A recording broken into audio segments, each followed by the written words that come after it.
here today. Today is a very important topic. We're going to be talking about why people in prison are not bad people.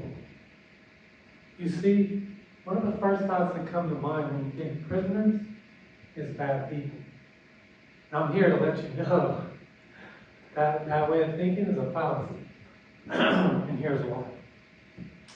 So when I was a boy, maybe about 2 years old, you would think, hey, a 2-year-old, a 2-year-old is not old enough to be in charge of where they live. A 2-year-old is not old enough to be in charge of who their friends are, who their parents are, what schools they go to. So this 2-year-old boy, myself, was moved into an apartment complex in Los Angeles, California. This apartment complex was labeled the Jungles. The Jungles, for anybody that knows, is the headquarters for a notorious blood set originated in Chicago named the Black Pea Stones. In Chicago, they're not Bloods, mind you. In California, they are allied with the Bloods, but they're the Black Pea Stones. They control this area that was initially built to be a resort-type community for Hollywood elite. It became the Black Beverly Hills, and the individuals that lived in these apartments, it's labeled the Jungles because it has a lot of lush trees and greenery.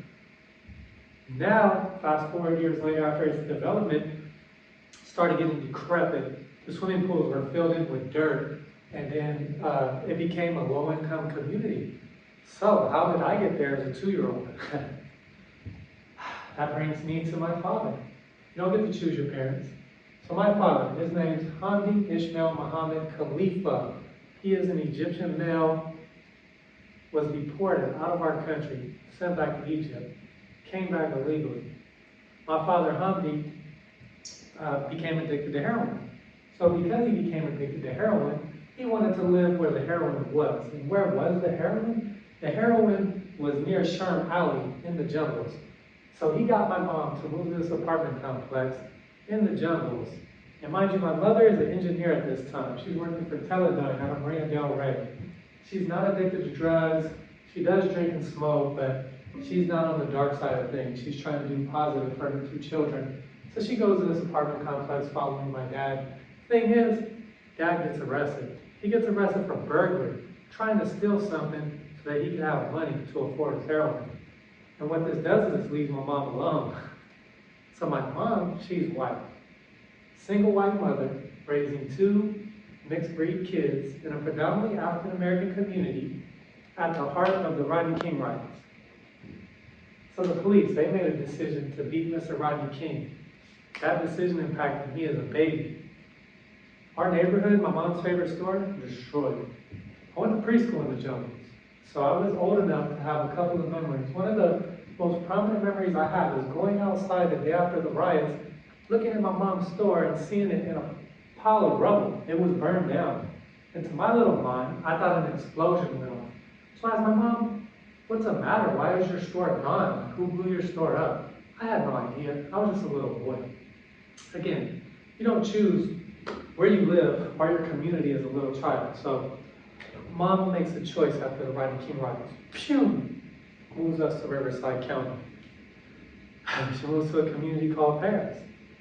She wasn't the only one. A lot of mothers in Los Angeles in the 90s thought they would get their children away from the gang violence occurring in Los Angeles. And what happened was a lot of the culture followed them. So in 1996, a Crip gang started in my neighborhood in Paris, California. This was our suburbia. This was our paradise away from the gangs where we felt we could grow up and be safe. Again, mind you, I'm not old enough to choose this environment. My mother chose it for me. Father's still absent, in prison. I'm growing up. I'm seeing the gang in the community. I look at them, they look at me. I'm just a child, but hey, they talk to me. They're being friendly with me.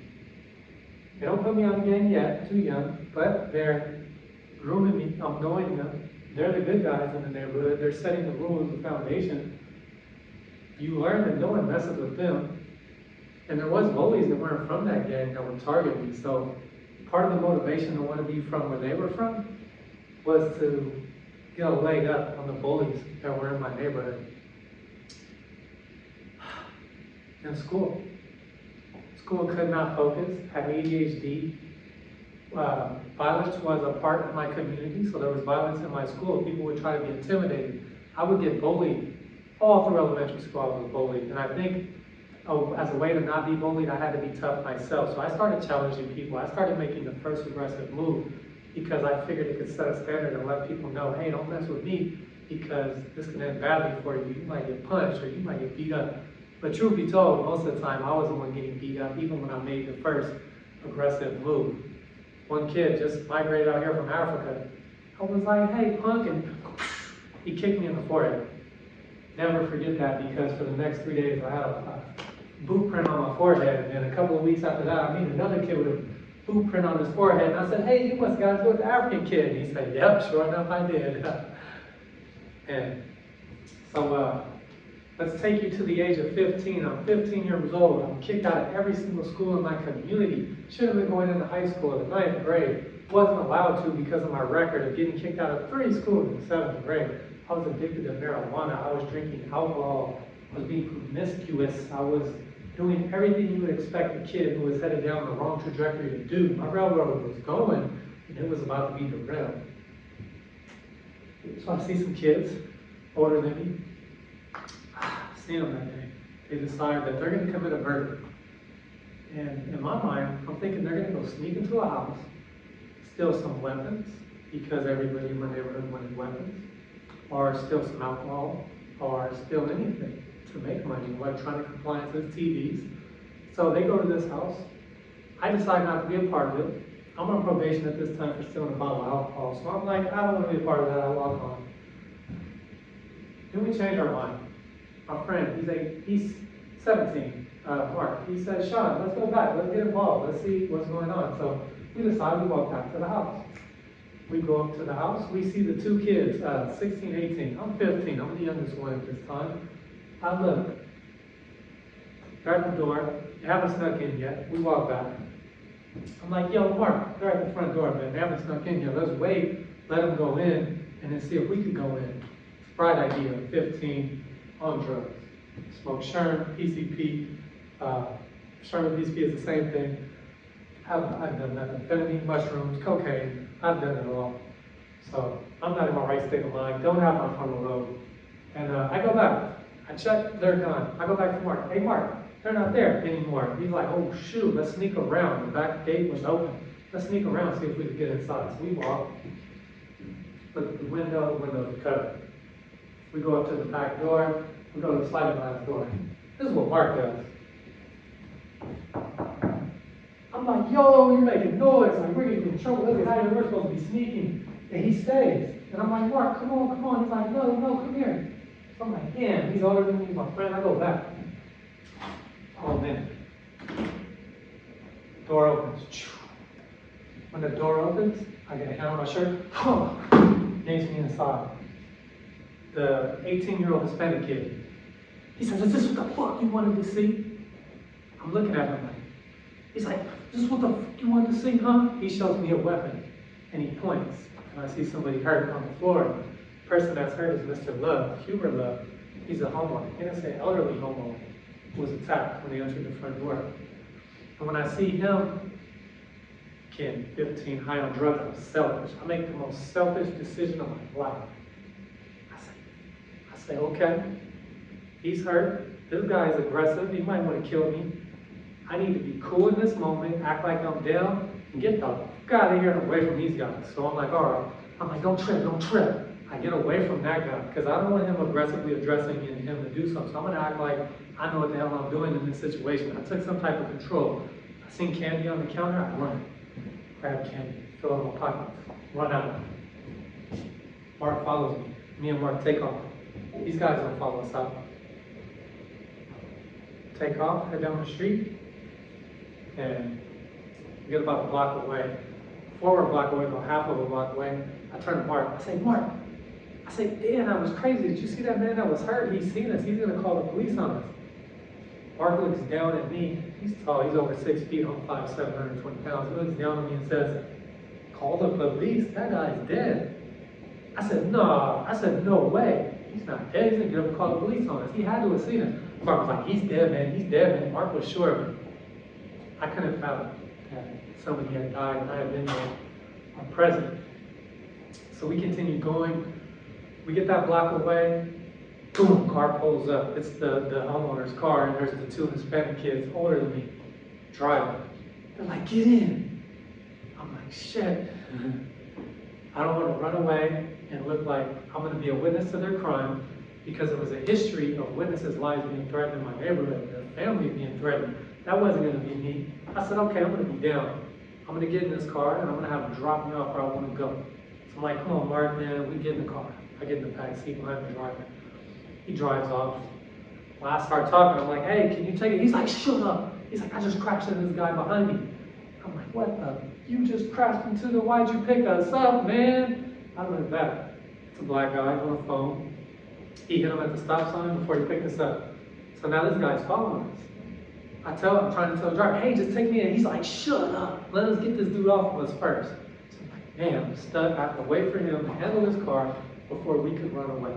How he's going to handle the car, I don't know, but I soon found out. He turns to the passenger. Hey, check the strap. Passenger. Blah! Shoots a gun. I don't know where he shoots it. My adrenaline shoots up. I feel myself everywhere. I just want to make sure I'm not the one that shot. I realize I'm not shot. My adrenaline's going. I'm like, thank God, look at Mark. He's not shot. I look at the front windshield. There's a bullet hole in the windshield. I'm like, this motherfucker just shot through the windshield. Driver's irate at the passenger. You retarded motherfucker, calling him all kinds of bitches. He's like, you shot through the fucking window. You could have killed us. He's like, homie, fuck. He's mad. He's like, all right, this is what we're going to do. Driver pulls into a driveway. Skirt. He's like, get up and bust in this car. Both passengers, the driver and the passenger, get out of the front, like a movie, and they start shooting at the car that's behind us. That car speeds off. We're still in the back seat. I still know I have to get away from this situation. They jump back in. There's nowhere for us to go yet. Pulls off. Before I can even open my mouth and ask them again, hey, can you just drop us off at Ernesto's house? Pulls up at a stop sign. Driver turns like a movie. Opens fire. Blam, blam, blam. At this point, I'm able to get the courage to get out of this car. He stopped. I open my door. I run out. I run straight to a fence. I hop over this fence. I run, hop over another fence. I run to another fence, hop over this fence. Now I'm on a street that's going to take me home. I bolt down that sidewalk. Looking back behind me, making sure no cars are coming. If I see a car coming, I'm ducking and I'm hopping the fence. And I'll hop more fences because the cars aren't going through the fences. And I'm running. No car, I'm running. I cross the main lane, it's like, damn, break across it, go into my neighborhood, find my street, run to my front door, open my front door, lock that thing behind me, run upstairs. Mom, Mom! I hear the water running. My mom's in the bathtub. I couldn't get to her. I'm like, man, I wanted to cry, but I'm not going to cry. My mom's going to know something's wrong here. I'm not going to get in trouble. I go to my mom's bed. I lay down. Stunned, shocked. My mom gets out of the bathtub. What are you doing in my bed? I'm like, Mom, I seen a burglary. She explodes. What do you mean you saw a burglary? You're on probation. You're going to go to jail. As soon as I heard those words, I shut up. Like a zombie, I walk to my room. And as I walk in my room, I make a decision. I'm not going to tell anybody what I saw. If my mom reacts like that to seeing a burglary, could you imagine if I open my mouth and tell anybody else anything and they're not my mom and my mom react like that? I'm like, no, sorry, Bob, nobody's going to hear nothing. A couple of days go by, 3 days. I'm wrestling, kicking my mom's beautiful front door. I'm not home. She knows where I'm at. She brings them to me. Helicopter comes. Police officers come through the backyard with shotguns. Police officers come to the front door. Homicide detectives. They don't have a warrant for this house that I was at. They go in anyway. Aggressive. Pull me out, pull out my friend Ernesto. One of my best friends, prime suspect, wasn't even there. It's just how it works. Take us to jail. My mom has to go. They tell my mom, we'll call you when we're done interrogating them, and then you can come. It's not how it works. They should let her attend. Then who's going to regulate them? When they search you, they do the rough house. They grab your balls. Pedophile police officers. That's what they do. Not to disrespect them, they grab your balls. And you know what he told me? You never know where somebody's going to hide a gun nowadays. If that's the justification to touch little kids as you search them, then that's so be it. If that's what we agree is okay in our country, I understand. I guess I don't understand. I mean, someone could have a gun, but I don't understand at the end of the day. I don't have that answer, so I'll leave that for another TED Talk. But to wrap this thing up, I go to jail and I don't come home. My mom goes to the police department and they tell her, hey, well, when your son, she's waiting in the parking lot, she waits till 3 in the morning because when she went in there, they said, oh, we're done, we'll come out and we'll get you. So she waits 3 in the morning, she wakes up in her car and I'm not there. So she walks in and she's like, hey, where's my son? And they tell her, oh, he's a juvenile hall. And never came home, go on to get sentenced to 25 years to life, convicted of first-degree murder in a trial that lasted less than a day. The verdict came back within around 4 hours, and I was pronounced guilty. Judge sentenced me 25 years to life.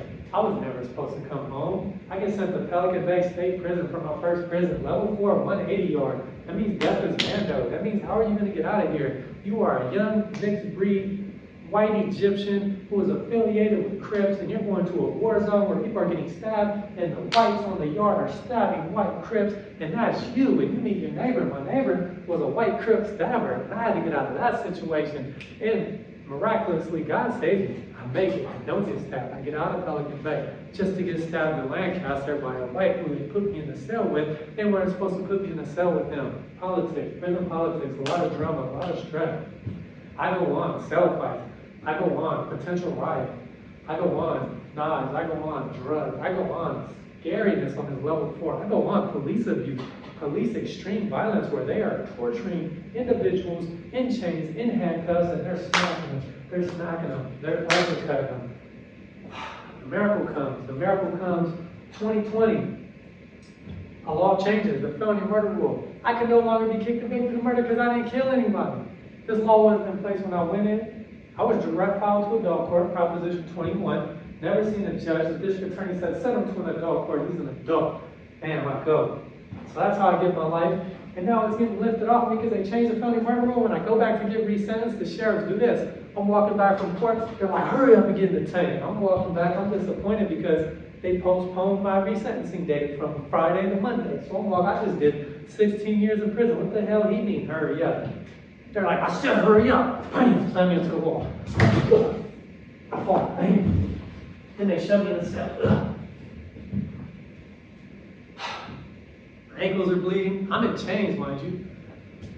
People in the cells talking shit. Why didn't you just hurry up and walk in the cell? I'm like, it's the principle, man. I ended up getting out about 2 weeks after that, man. Year 2020. COVID comes a little later. I graduate college, I go to San Diego State, I get married, I have a baby, I go to UCI, I'm studying sociology. My name is Sean Khalifa. Nice to meet you, everybody. People in prison are not bad people.